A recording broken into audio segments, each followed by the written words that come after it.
Hey everyone, Selena for Who is Jesus Today.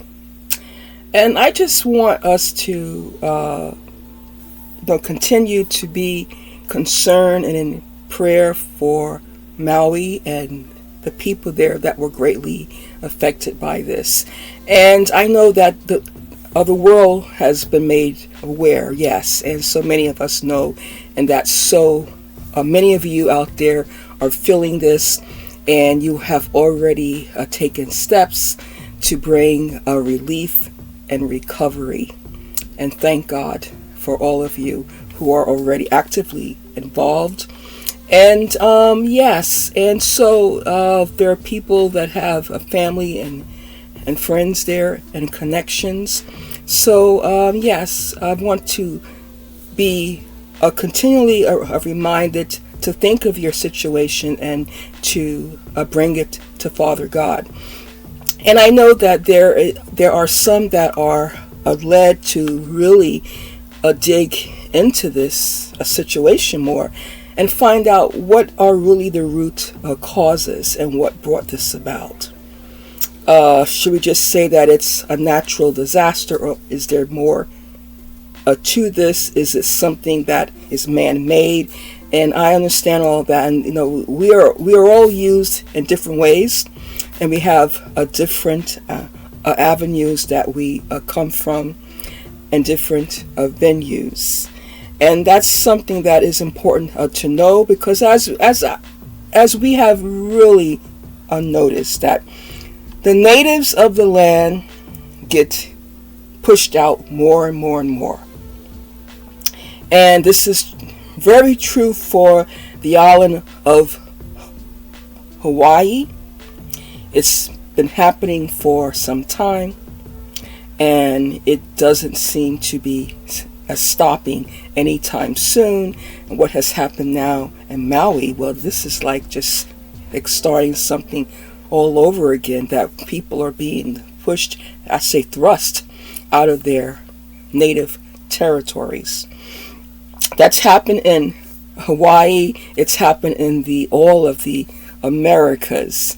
And I know sometimes there's a counter argument that, well, the natives of the land were also fighting each other, and they were causing each other to be taken out. And that's true all over the world. I mean, the same way, I'm sure there was, the Romans were fighting the Romans. Every continent that we have, there is inner conflict where one is pushing out the other. Tribes are pushing out other tribes. That's on every continent. That has been happening for a while, and this is the plight of human migration. The new guys come in, yes, and it's not right, and we have lots of vocabulary that we attach to this exploitation. And sometimes it's so obvious that people are being pushed out, but when it comes to something like here we have in Maui, this kind of disaster, then you have to you have to say what is really going on, and it does raise concerns and questions about what is actually the root cause. And I'm not going to say what it is, because to be honest with you, I'm not fully sure. But I don't want us to lose focus of the people. So however this has started, it's tragic. And I pray, my prayer is that the truth will come, because the truth will come. The truth will eventually come.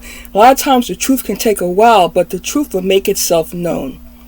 But in the meantime, we know right now the center focus are the suffering of people, the struggles, the pain of loss. And as I was saying again, even though native tribes, and it's still okay to use indigenous when you're dealing with a lot of Latin America, okay? And I'm familiar with that and the history. Yes, one for you have the conflict between the Caribs and the Arawak, I know. But still, it's important to acknowledge that overall, many native people groups and people of the indigenous Americas, as well as Hawaii, have been being pushed out of their lands for a long time. And I know that this also happens on other continents as well. It's, it's about replacing societies. And there isn't any society that is can be exempt from being gradually. People, you have those of the powers to be that are trying to replace certain populations. So with that being said, that is always something to consider and to know more about. But in the meantime, let's remember the people of Maui and their suffering, and that Jesus, you will meet them where they are and bring a healing to their souls and minds, as well as a natural resources that are needed to get them over this. Those are my thoughts. Okay, sure, a lot of you are following this, so God, I pray that God would show us how to continue to pray for these circumstances at this time. You can like and subscribe. Until next time, shalom.